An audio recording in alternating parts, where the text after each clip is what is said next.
My name is Madison Hayes and I'm 32 years old. What happened at my sister's wedding is still talked about in our business circles. Imagine this: 200 guests in a grand ballroom. My mother's hand struck my face so hard that my diamond earring skidded across the marble floor. Why? Because I refused to hand over the keys to my $2 million penthouse in the middle of the reception speeches. But no one expected what happened next. An hour later, the CEO of one of the city's biggest investment firms walked into the ballroom. My mother's scream echoed up 3 floors. This wasn't just any executive. He owned 40% of my father's company. And he had something very specific to say about what he had just witnessed on a live stream. Before we get into the story, take a moment to like and subscribe, but only if you truly enjoy stories about standing your ground. Where are you watching from? Drop your location and local time in the comments. Let me take you back to that morning, when I thought I was simply attending my little sister's dream wedding. I arrived at the Grandview Hotel at 8 a.m., 3 hours before the ceremony. The ballroom was breathtaking. White roses, gold accents. Exactly what Sophia had envisioned since we were children. I had contributed $50,000 to make her day perfect, though no one ever mentioned it. "Madison, finally," my mother said, scanning me from head to toe. "That dress. Couldn't you have chosen something more feminine? You look like you're heading to a board meeting, not your sister's wedding." I smoothed my navy silk dress. Elegant, suitable, and yes, something I could wear to work. "Good morning to you too, Mom." Sophia looks radiant in her gown. She didn't even acknowledge my greeting. A proper bride. You should see how she glows. The comparison was nothing new. For 32 years I had been the daughter who was too ambitious, too independent, too masculine in her choices. Sophia was the princess. Sweet, traditional, everything our parents wanted in a daughter. "Madison, can you check the seating arrangements?" Dad called. "But don't reorganize everything like you always do." I bit back a comment. The seating plan was a disaster. Divorced couples together, business rivals at the same table. But pointing it out would only make me the difficult one again. What they didn't know, what I never told them, was that I wasn't some mid-level manager at a random company. I was vice president of development at Hayes Capital, overseeing our Asia-Pacific expansion. But in this family, any achievement of mine somehow became another flaw. Too career-focused. Too independent. Too much like the son they never had. "Of course, Dad," I said evenly. "I'll make sure everything is perfect for Sophia." "Family comes first, Madison," Dad said beside me as I straightened a centerpiece. "You'll understand that when you have your own family. If you ever settle down, that is." The remark was subtle but sharp. At 32, being unmarried was considered a bigger failure than any professional success I had achieved. "Richard, leave her alone," Aunt Patricia said, though her tone carried amusement, not support. "Not everyone is as lucky as Sophia, finding true love so young." I focused on the centerpiece and let their words wash over me. Around us, relatives whispered. "Still no ring on Madison's finger. All that time in the city, you'd think she'd have met someone. Poor Carol. At least she'll get grandchildren from Sophia soon." Across the room, my cousin Derek smirked. "Hey, Madison. Maybe if you spent less time in boardrooms and more time in normal rooms, you'd have a +1 today." Laughter rippled through the family. I wanted to tell them about the 3 men I dated this year who couldn't handle being with a woman more successful than they were. I wanted to say being single was a choice, not a failure. But what was the point? "She's just very particular," Mom explained to anyone listening. "Always has been. Too picky for her own good." I kept adjusting centerpieces, my hand steady despite the familiar sting of dismissal. They had no idea who I truly was, and maybe it was better that way. Later, during pre-ceremony mingling, Aunt Sally chirped, "So Madison, how's that little apartment of yours in the city? Must be cozy." "It's a penthouse, actually," I replied softly. The group burst into laughter. "A penthouse? Oh, Madison, your big city fantasies," Aunt Sally said, wiping tears of laughter. "She likes to exaggerate." Sophia floated over in her wedding dress. "Last year she said she was buying a Tesla. Can you imagine?" "I did buy a Tesla," I said. "It was parked outside." But I only smiled. "Madison's always been ambitious," Mom said in a tone that turned ambition into a flaw. "Too ambitious, really?" There's nothing wrong with a modest apartment, Uncle Tom added patronizingly. Not everyone can afford luxury. No shame in that, kiddo. My phone buzzed. A message from my building concierge about a delivery scheduled for tomorrow to my 4,500 square foot penthouse on the 45th floor. Floor-to-ceiling windows. A view of the entire city.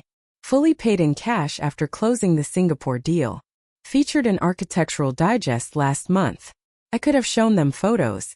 Could have pulled up the virtual tour. Could have proven everything. But what would that achieve? It would mean I needed their validation. You're right, Uncle Tom, I said calmly. There's no shame in living within your means. Sophia laughed, that delicate sound she had perfected. See? Madison's learning to be more realistic. In the end, the irony was almost poetic. Standing alone by the window, I stared out at the city skyline. The same skyline where my penthouse rose higher than everything around it. 10 years. That's how long it took me to climb from an entry-level analyst to vice president. 10 years of 80-hour workweeks, overnight flights, and high-profile deals that landed on the front pages of the Financial Times. That penthouse wasn't merely real estate. It was evidence. Evidence that the girl they brushed aside had succeeded. Evidence that I didn't need their approval, their money, or their connections. Every inch of that space had been paid for by my own achievements. If I handed it to Sophia, casually giving away the keys like a party favor, what would that make me? The eternal backup plan. The family's personal bank account, existing only to add to their favorite child's happiness. I thought of the nights I'd fallen asleep at my desk drafting proposals that later earned millions for the company. The promotions I'd earned while they were busy organizing Sophia's engagement parties. The authority I carried in boardrooms across 3 continents. None of it mattered here. To them, I was still just Madison, too masculine, too career-driven, too difficult. And if I gave in now, if I surrendered the one thing that symbolized my independence, I'd be confirming every belief they had about my place in this family. My phone lit up with a message from my assistant. A photo of the view from my penthouse that morning. The sun rising over the city, golden light pouring through the massive windows. She'd added a caption. Your sanctuary is waiting for you, boss. Sanctuary. That's exactly what it was. The only place where I wasn't a disappointing daughter or an overshadowed sister. Where I was simply Madison Hayes, a woman who had built something remarkable entirely on her own. I couldn't give that up. Not even to keep family peace. Our Sophia. I heard Mom telling a cluster of guests, her voice carrying across the ballroom. She's everything a mother could hope for. So graceful, so compassionate. Did you know she volunteers at the Children's Hospital? And now she'll be such a wonderful wife. The guests murmured admiration. Mom glowed with pride, listing Sophia's achievements, her teaching degree, her perfect engagement, her charity work. Not once did she mention my name. 3 months earlier, I had transferred $50,000 to my parents when Dad said the wedding costs were rising. I'd used my contacts to secure Sophia a feature in the city's most prestigious bridal magazine. I'd even arranged a honeymoon suite upgrade using my hotel reward points. Invisible. That's what I was. The family ghost who appeared only when something was needed. What a beautiful family, someone said. You must be so proud of your daughter. Oh, we are, Dad replied, wrapping an arm around Mom. Sophia has made us so happy. Daughter. Singular. As if they had only one. I turned away, until I heard Dad's lowered voice still audible enough. After the toast, we'll announce the penthouse, he murmured to Mom. You're sure Madison will agree? Mom whispered. She won't have a choice. Not in front of everyone. She's too proud to cause a scene at her sister's wedding. My blood turned cold. This wasn't spontaneous generosity. It was a setup, a calculated ambush using social pressure and family obligation. Besides, Mom added, what does she need a penthouse for? It's not like she has a family to fill it. The casual cruelty knocked the air from my lungs, but it also sharpened my resolve. I wasn't going to play their game. If you've ever felt invisible in your own family, like your accomplishments only matter when they fit someone else's story, type "I see you" in the comments. I see you too, and your success matters even when they refuse to acknowledge it. What happens next is the moment everything changed, when private family manipulation erupted into public humiliation. Don't forget to subscribe and hit the notification bell for more stories about setting boundaries and choosing self-respect over family approval. And tell me where you're watching from. I love connecting with people who understand that sometimes the hardest battles are with those who should support us most. The reception was in full celebration mode when Dad stood, tapping his champagne glass with a spoon. The band fell silent.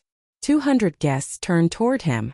Before we continue the festivities, he announced, voice booming through the microphone, Carol and I want to give Sophia and Brian something very special. My stomach dropped. They were truly going through with it. As you all know, family means everything to us, Dad continued, smiling broadly at the crowd. There is nothing we wouldn't do for our children's happiness. Children, plural. Yet his gaze stayed fixed on Sophia. That's why we're delighted to announce that Madison has graciously agreed to gift Sophia her city penthouse as a wedding present. The room burst into applause. Sophia pressed her hands to her chest, performing surprise, though the knowing curve of her smile told me she'd been aware all along. Brian put an arm around her, grinning. Oh my God, Madison. Sophia gushed into her microphone. Are you serious? The penthouse. Every eye in the room turned toward me. I stood frozen, champagne glass in hand, thoughts racing. They had staged this flawlessly. The announcement, Sophia's reaction, the public setting designed to make refusal look heartless. Madison, come up here, Dad called, motioning me forward. Let's have the whole family together for this special moment. The applause kept rolling. Smiles everywhere. Guests nodding. Some even wiping away tears at what they believed was a beautiful act of sisterly generosity. I spotted my boss's wife at table 12, 3 major clients at table 8. My entire professional circle was scattered around the room, all watching me, all expecting me to smile and play the role of the generous sister. This wasn't just an ambush. It was a carefully planned execution of my independence. I placed my champagne glass down and rose slowly. The room quieted instantly, waiting for my response. I'm sorry, what? My voice carried across the ballroom without a microphone. Dad's smile twitched. Your penthouse, sweetheart. For Sophia and Brian. This was never discussed with me, I said, keeping my tone controlled and businesslike. A wave of whispers rolled through the guests. Dad's expression hardened. Still holding the microphone, he said loudly, Don't be selfish on your sister's big day. Dad, this is inappropriate. We can talk privately. There's nothing to discuss. Mom grabbed the microphone from him. It's a wedding gift from the family. It's my property, I stated plainly, and I haven't agreed to give it away. The murmurs grew louder. Snippets floated through the air. How could she? On her sister's wedding day. So selfish. Sophia's eyes filled with perfectly timed tears. Madison, I thought you'd want me to be happy. Your happiness doesn't require my home, Sophia. It's just property. Dad barked into the microphone. You can buy another. Then you buy her one, I replied. Gasps echoed through the ballroom. Someone at table 3 literally clutched their pearls. The wedding photographer kept shooting, camera clicking nonstop. Madison, please. Brian stepped in, trying to mediate. We'd take such good care of it. I'm sure you would. But the penthouse is not available. Mom's face turned a dangerous shade of purple. Dad looked seconds away from exploding. And Sophia, her sweet mask was slipping, revealing something far less pretty beneath. Come on, Madison, Aunt Sally called. It's family. You don't even have a family to fill it, Uncle Tom added. Sophia needs it more. She's getting married, starting a life. Another guest chimed in. What do you need all that space for? The pressure built from every direction. Each comment another stone in the wall they were trying to close around me. Be reasonable, Cousin Derek shouted. Stop being so difficult. It's not like you can't afford another place, Aunt Patricia added, sarcasm dripping from her words. With your big important job. They still didn't believe in my success. Even now, they thought the penthouse was a fantasy or exaggeration. That's generous of you to assume, I said steadily, though a storm raged inside me. But my finances aren't open for public debate. Everything is about money with you, Mom spat into the microphone. Your sister's happiness should matter more than property. If Sophia's happiness depends on taking what belongs to me, I replied, Then perhaps that deserves examination. More gasps. Someone in the back actually booed. The photographer kept firing shots, flashes strobing across the chaos. Through it all, my hand stayed steady. No shaking. No tears. I had negotiated with CEOs who crushed junior executives without blinking. I'd defended positions worth millions in ruthless boardrooms. I wasn't going to collapse now, not in front of people who had minimized me my entire life. The penthouse is not available, I repeated, each word deliberate and final. My phone buzzed urgently in my clutch. I pulled it out, needing a brief escape from the hostile stares. 3 missed calls from MC. 1 new text made my pulse jump. Saw the live stream. On standby. Live streamed. I scanned the room and spotted Brian's younger brother at table 6. Phone propped up, streaming the entire reception on Facebook Live. The red live icon blinked like a warning light. How many people were watching this disaster unfold in real time? Another message from MC. Your call. Say the word. Marcus Chen, my mentor, my CEO, and incidentally the man who owned 40% of my father's company. Dad had no idea that his silent partner and his daughter's boss were one and the same. We'd kept that detail separate for situations exactly like this. Madison, put the phone away, Mom snapped. This is family time.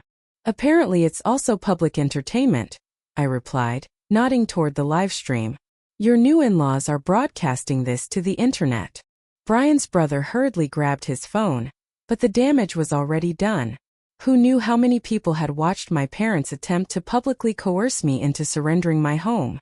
Wait for my signal, I texted Marcus, slipping the phone back into my clutch. So dramatic, Sophia sighed into the microphone, playing the victim flawlessly. All this fuss over a piece of property. I thought my sister loved me enough to help start my marriage right. The crowd absorbed it eagerly. Poor Sophia. Rejected by her cold, selfish sister. But I noticed something important. Dad kept checking his own phone, his face growing paler with every glance. The live stream had consequences he hadn't anticipated. Your wedding is trending, by the way, I murmured to Sophia. Congratulations. Standing there surrounded by judgment, a memory surfaced from 6 months earlier. Marcus had insisted on adding an unusual clause to my penthouse purchase contract. Trust me, he'd said, scanning the paperwork. You need protection against third-party interference, especially family coercion. I'd laughed at the time. My family was difficult, not dangerous. But Marcus, a man who had built an empire from nothing, understood better. If anyone tries to force a property transfer under duress, he explained, this clause activates. The company retains right of first refusal and can intervene to protect both the asset and you. The penthouse had originally been corporate property, transferred to me as part of my executive compensation package. The paper trail was flawless. The ownership was unquestionable. But that clause 15.3, surfaced in my mind. It granted Hayes Capital the legal authority to step in if anyone attempted to coerce me into surrendering the property. It wasn't merely about real estate law. It was designed to protect executives from exactly this kind of manipulation. Marcus had witnessed too many successful women being pressured into handing over their assets to relatives who felt entitled to their success. Madison's always been stubborn, Dad was telling the crowd, trying to regain control of the situation. But family comes first. She knows that. Family doesn't ambush each other, I said quietly. Yet my voice carried across the room. Silence fell again. Even the waitstaff froze mid-step, trays balanced in their hands, watching the disaster unfold. I thought about the documents locked in Marcus's office safe. Files detailing not only the penthouse ownership, but the entire financial structure of Hayes Capital. Papers that would deeply interest my father if he knew his daughter was essentially the right hand of his business partner. Thank God for the clause Marcus had insisted on. Mom descended from the head table like a storm given human form, her beaded gown catching the light as she marched across the dance floor. She still clutched the microphone, knuckles white around it. Madison Hayes. Her voice thundered through the speakers. You will not ruin this day. You will not humiliate this family. I'm not the one making a scene, Mother. We raised you better than this. She was only 3 feet away now. I could see the vein pulsing in her temple. We gave you everything. You gave Sophia everything, I corrected. I earned what I have.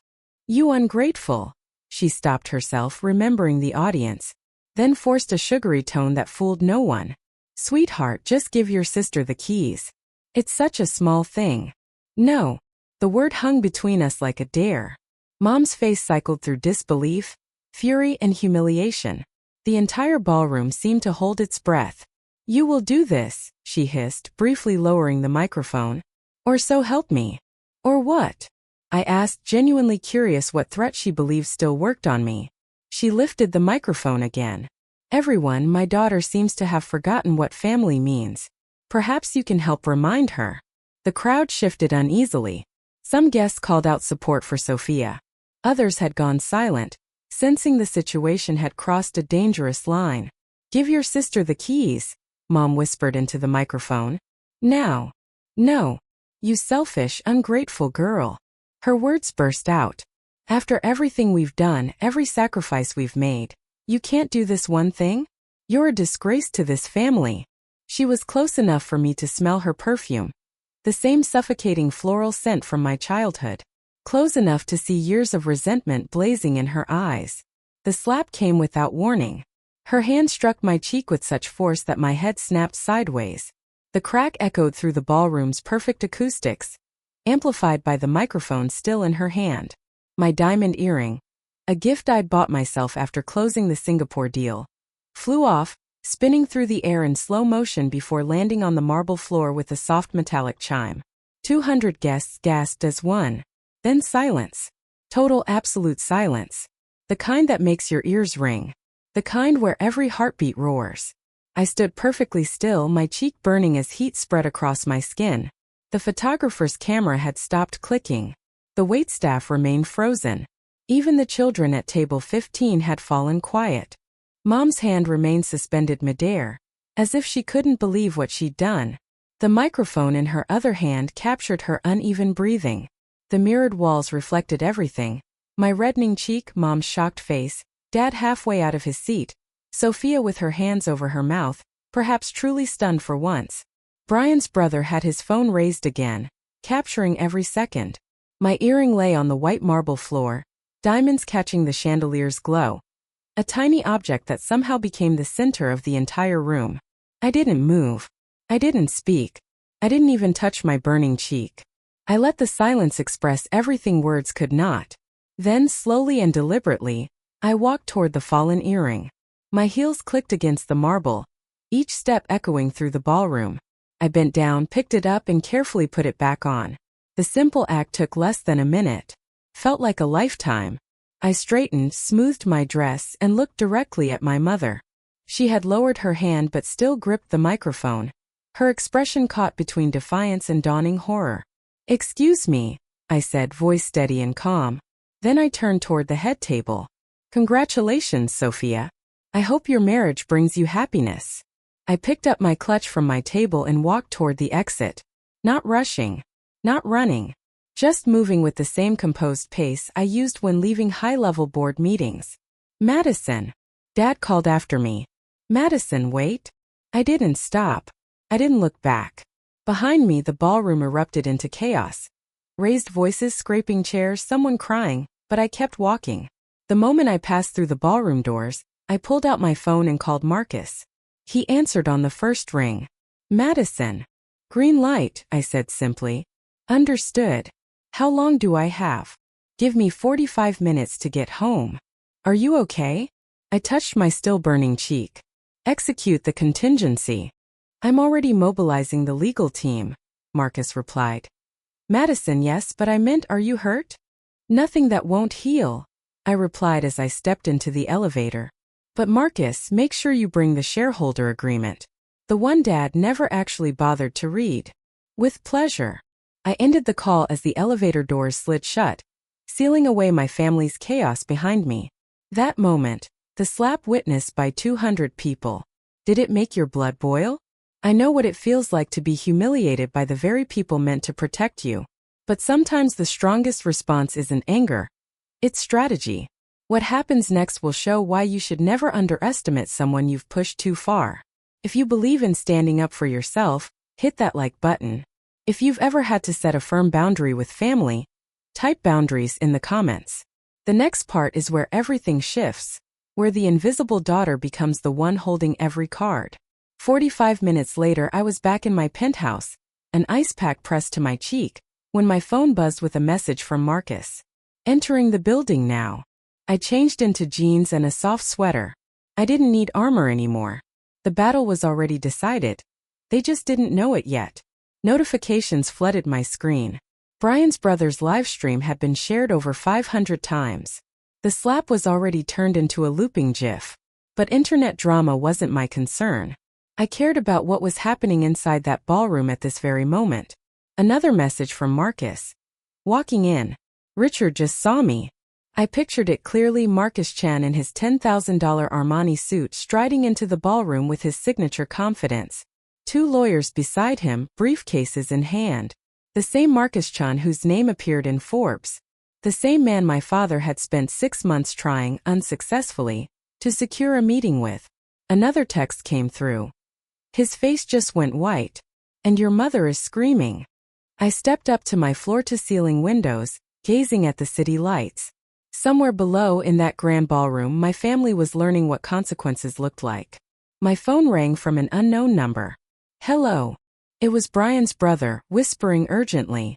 You need to see this. Your dad looks like he's going to pass out. This Chinese guy in a suit just said your name and something about partnership agreements. Your mom literally screamed when she saw him. Who is this guy? Someone who protects his investments, I replied.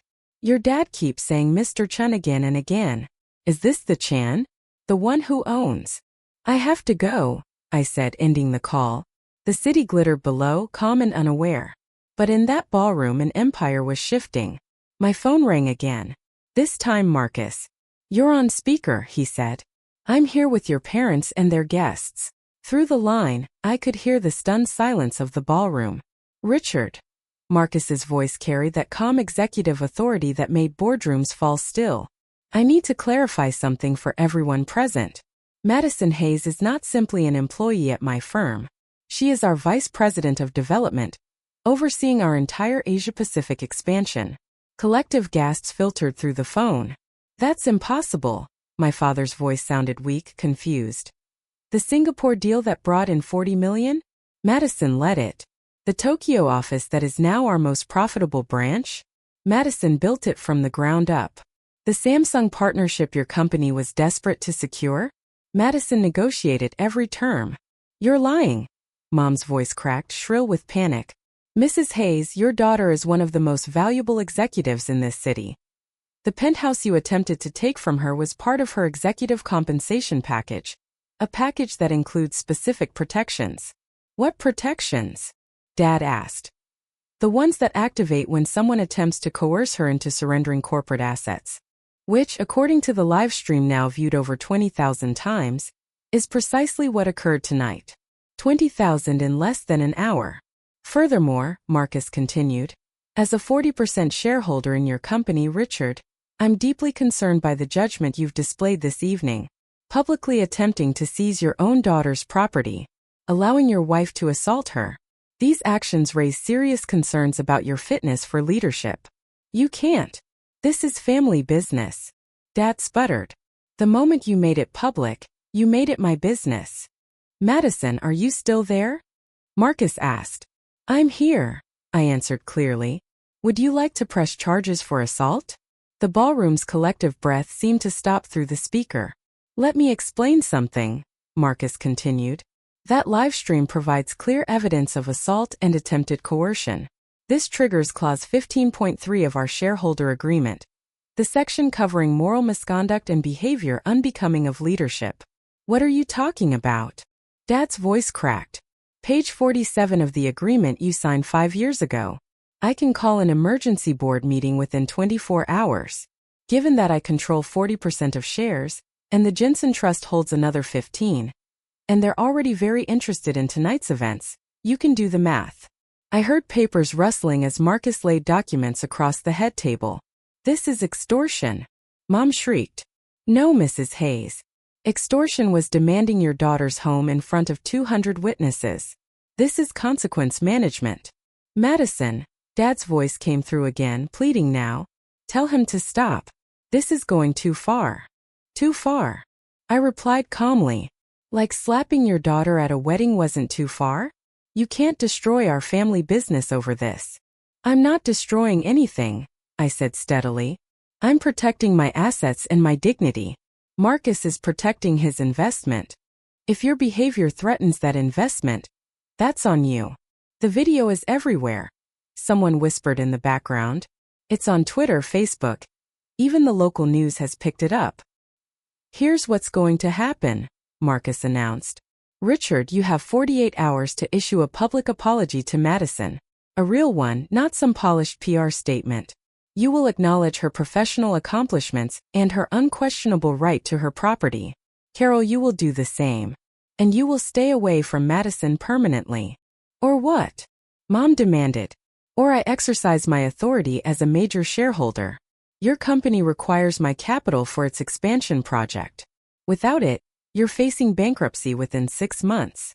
This is my daughter's wedding. Mom's voice rose to hysteria. You can't do this here. You're right, Marcus said smoothly. This isn't the time or place. Which is why I'm giving you 48 hours to fix this. Madison's penthouse remains hers, untouched and uncontested. Any attempt to manipulate, guilt, or coerce her will result in immediate legal action. She's our daughter, Dad protested. Then treat her like one, Marcus shot back. Not like an ATM or a resource to be extracted for your favored child. I heard Sophia sob dramatically into the background. This was supposed to be my special day. It still is, Marcus replied coolly. I'm leaving now. But these documents remain with you, Richard. Read them. Understand them. And remember, Madison is not alone. She has the full force of Hayes Capital behind her. Madison, Sophia's trembling voice came through. How could you do this to me? I didn't do anything to you, Sophia. I simply refused to give you my home. Everything else, the public announcement, the pressure, the slap, those were Mom and Dad's decisions. The penthouse is mine, bought with my earnings, secured through my work. If you want a penthouse, I suggest you earn one yourself. You're so cruel. No, I'm just done being this family's sacrifice. I heard chairs scraping, people murmuring, movement in the background. Then Marcus's voice came closer to the phone. Madison, the documents have been served. Your parents understand their options. The decision is now theirs. Thank you, Marcus. I'm sorry it came to this. So am I. And for the record, the wedding photographer captured everything. He's already sent us the high-resolution images, in case they're needed legally. Dad's groan carried faintly through the speaker. 48 hours, Richard, Marcus said one final time. Public apology, or I call the board. Madison, I'll see you Monday. The line went dead. I stood in my penthouse staring out at the city, finally able to breathe. My cheeks still burned, but something heavier had lifted. 32 years of weight I hadn't even realized I was carrying. Within 2 hours, my phone exploded with notifications. The video had gone beyond viral. It was everywhere. Entitled Parents Demand Daughter's $2 million penthouse at Wedding was trending across 3 platforms. Sophia called 15 times. I didn't answer. Mom texted. You've ruined everything. Your sister's wedding is destroyed. Guests are leaving. Are you happy now? Dad's message was different. We need to talk. Please. But the most interesting messages came from unexpected places. 3 of Dad's biggest clients had seen the video. Richard, I'm concerned about what I witnessed. We need to discuss our contract. Jim Patterson, Patterson Industries. This behavior is deeply troubling. My wife insists we reconsider our partnership. David Kim, Kim Electronics. I don't do business with people who strike their children. Contract terminated. Sarah Williams, Williams Logistics. That last one alone was a $3 million annual contract. Gone. Meanwhile, Brian's family group chat, which I'd been added to months earlier, was in chaos. His mother. We're leaving. This is disgraceful. His father. The wedding is off until we understand what kind of family we're joining. The wedding was unraveling.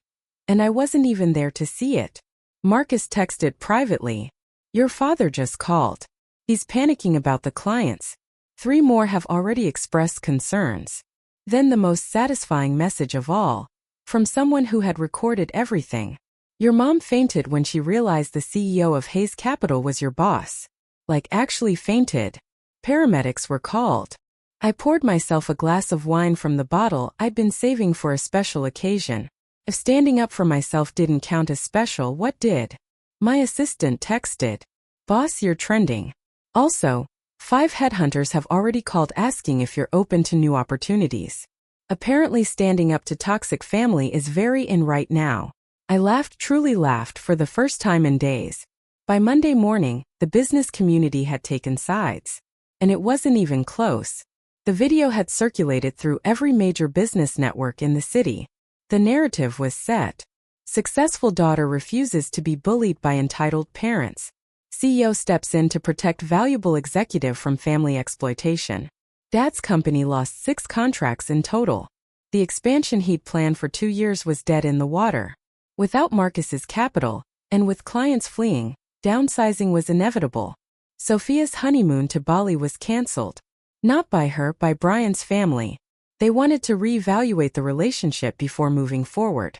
Wedding gifts were returned. But the most unexpected consequence came from my own company. Marcus called me into his office Monday afternoon. The board wants to promote you, he said without preamble. Senior Vice President of Global Operations. The Asia-Pacific success, combined with how you handled this situation, they're impressed. I got slapped at a wedding, I said. That impressed them? You held your ground under massive social pressure. You protected company assets. You stayed composed under extreme provocation. That's leadership. And the fact you knew when to leverage your resources proves strategic judgment. He leaned back, studying me. Madison, I've watched many executives crumble under family pressure. You didn't just survive it. You won. The promotion came with a 40% increase in stock options. Enough to buy another penthouse if I wanted. Not that I needed one. The home I already had was perfect. It symbolized everything I had achieved without my family's help, approval, or permission. I donated the bonus portion of that raise to a women's shelter that helped abuse survivors escape toxic environments. Felt like the right thing to do. Dad's public apology arrived exactly 47 hours after Marcus's ultimatum. It was stiff, clearly crafted by lawyers, but it served its purpose. I apologized to my daughter Madison for my inappropriate behavior at the recent family event. I acknowledge her professional accomplishments and her right to her own property. This matter is now closed. Mom refused to apologize. Instead, she went on a social media rampage, calling me ungrateful, selfish, and corrupted by corporate culture. Screenshots of her rant spread rapidly, usually paired with comments like, "Now we see where the problem started," and "narcissistic mother spotted." A week later, Sophia texted, "You ruined my life. Brian's family is forcing us into counseling before they'll approve the marriage. They think my family is toxic." "They're not wrong," I replied. "I hate you." "I know." The extended family divided into camps. Some sided with my parents, insisting family should always come first. Others reached out privately, sharing their own experiences of being the scapegoat, the ATM, the one who was never enough.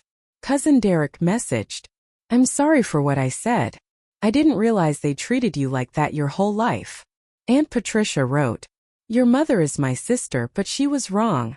I'm proud of you for standing up." The most unexpected message came from Brian. "I didn't know about the penthouse ambush. I would have stopped it. Sophia needs to grow up. Maybe this is the wake-up call she needed. And I'm sorry about your mom hitting you. That was assault, plain and simple." At least one person in that family had sense. The next day, I changed the locks on my penthouse. Building security received a permanent ban list. My parents' names were at the very top. James, the doorman who'd known me for 3 years, pulled me aside. "Miss Hayes, I saw the video. Good for you. My daughter went through something similar. Family isn't always family." He was right. I blocked my immediate family on every social media platform. No announcement. No dramatic speech. Just quiet removal of their access to my life. Work became my focus. The promotion meant managing teams across 12 countries. I threw myself into it, building something meaningful without the weight of family expectations. Marcus became more than a boss. He became the mentor my father never was. You know, he said over coffee one morning, the best revenge is a life well lived without them. 3 months later, I received a message from an unknown number. It was a photo of Sophia's wedding gift, the one I had sent once things settled. A certificate for 6 months of family therapy sessions. This is insulting, the message read. It's necessary, I replied, then blocked the number too. My penthouse finally became what it was always meant to be. A sanctuary. A place where no one could demand, belittle, or diminish me. The floor-to-ceiling windows overlooking the city reminded me daily that I had built something no one could take away, though not for lack of trying. 6 months later, the dust had settled into a new reality. I was thriving. The senior VP role led to a feature in Forbes 40 Under 40. The article didn't mention the wedding incident at all. It focused on my innovative strategies in Asian market expansion. Dad's company stabilized but never returned to its former status. He had aged 10 years in 6 months. Through mutual business contacts, I heard he had started therapy. Too late, but at least it was something. Mom doubled down on her victim narrative, telling anyone who would listen about her ungrateful daughter, who chose money over family. Most people had seen the video. They knew better. Sophia's marriage to Brian lasted exactly 4 months. Counseling revealed deeper issues: entitlement, refusal to take responsibility, expectation that others would provide for her. Brian's family had been right to worry. The divorce was quiet but final. She texted once, "I hope you're happy. You got what you wanted." "I got what I earned," I replied. There's a difference. The family I found at Hayes Capital became my real family. We celebrated wins, supported each other through setbacks, and never once did anyone ask me to sacrifice my success for their comfort. Marcus and his wife invited me to family dinners. His daughters, both in college, looked up to me. "You're proof we don't have to shrink ourselves for anyone," the older one told me. That meant more than any approval my birth family could have given. So here's what I learned from that disastrous wedding. Blood doesn't make you family. Respect does. Success isn't owed to people who never supported your journey. And sometimes the most powerful thing you can say to toxic family is nothing at all. My penthouse is still mine. Every morning I watch the sunrise through those floor-to-ceiling windows, coffee in hand, grateful for the peace I fought to protect. It's not just property. It's proof that I chose myself when everyone expected me to choose them. If you're struggling with family who demand more than they give, who claim credit for success they never supported, who expect you to burn yourself to keep them warm, remember this. Your boundaries matter.